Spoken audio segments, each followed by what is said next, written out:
شوف، إذا رأيت صحافة غربية خاصة فرنسية تبارك أي مسؤول جزائري، بل أي مسؤول مسلم أو عربي، فاعلم أن هذا المسؤول في الحقيقة هو عميل لهم وهو ضد شعبه.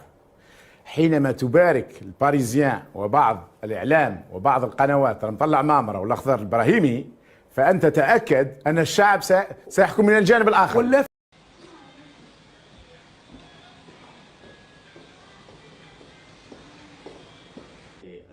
Qui a fait ce massacre?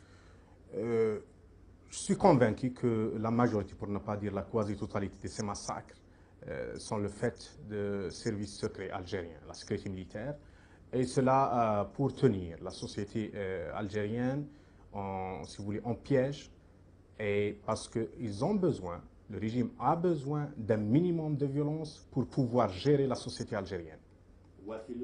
Ancien diplomate algérien en Libye, Mohamed Larbizitout connaît parfaitement le fonctionnement de l'armée algérienne.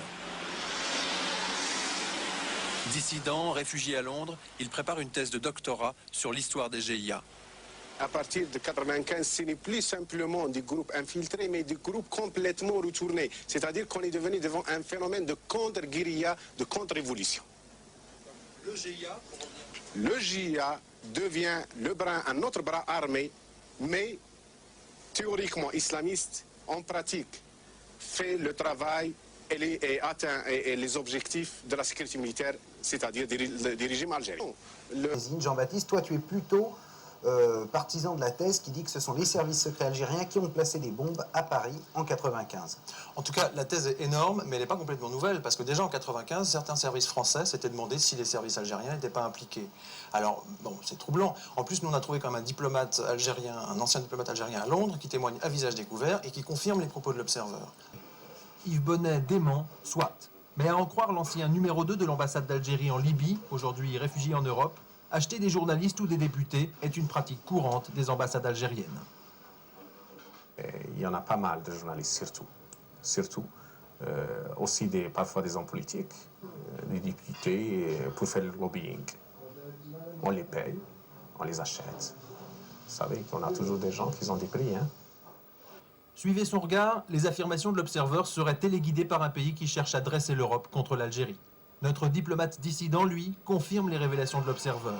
À l'époque des attentats de Paris, il était encore en poste en Libye et ses collègues des services secrets lui ont fait de drôles de confidences. Il y en a des gens de la sécurité militaire, particulièrement donc des gens à l'ambassade qui n'ont pas hésité à dire bon, écoutez, il faut que la France ne change pas de comportement, ne change pas de soutien.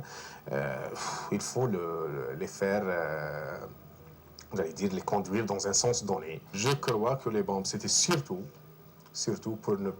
pour que la France ne change pas de position, ne change pas de ce soutien aussi précieux et inconditionnel pour le régime algérien. Ce type d'anecdote, c'est susceptible d'être raconté ou pas? Ah non. Ah non, ça c'est... Ne me citez pas, parce que là, c'est emmerdé, là. Protégé par l'armée, Zitouni va prendre la tête des GIA en octobre 1994. Pour cet ancien numéro 2 de l'ambassade d'Algérie en Libye, les services secrets algériens ont réussi ce jour-là un coup de maître. Avant Zitouni, c'était l'infiltration. À partir de l'arrivée de Zitouni, c'est la même mise totale des généraux sur les GIA. شوف، إذا رأيت صحافة غربية خاصة فرنسية تبارك أي مسؤول جزائري، بل أي مسؤول مسلم أو عربي، فاعلم أن هذا المسؤول في الحقيقة هو عميل لهم وهو ضد شعبه.